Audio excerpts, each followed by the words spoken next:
രാജ്യത്ത് ഗുണനിലവാരമില്ലാത്ത മരുന്നുകൾ ഉൽപ്പാദിപ്പിച്ച കമ്പനികളുടെ ലൈസൻസ് കേന്ദ്രം റദ്ദാക്കി. 18 കമ്പനികളുടെ ലൈസൻസാണ് ആരോഗ്യ മന്ത്രാലയം റദ്ദാക്കിയത്. ക്രമക്കേട് കണ്ടെത്തിയ 26 കമ്പനികൾക്ക് കാരണം കാണിക്കൽ നോട്ടീസും നൽകി.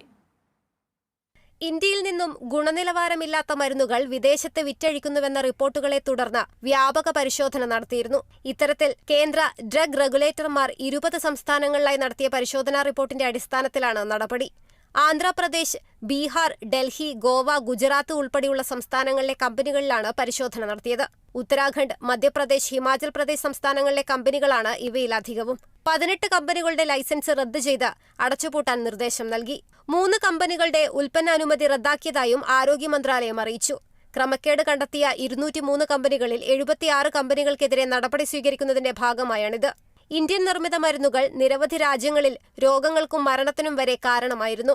കഴിഞ്ഞ വർഷം ഇന്ത്യയിൽ നിർമ്മിച്ച ചുമയ്ക്കുള്ള മരുന്ന് ഉപയോഗിച്ച് ഉസ്ബെക്കിസ്ഥാനിൽ 18 കുട്ടികൾ മരണപ്പെട്ടിരുന്നു.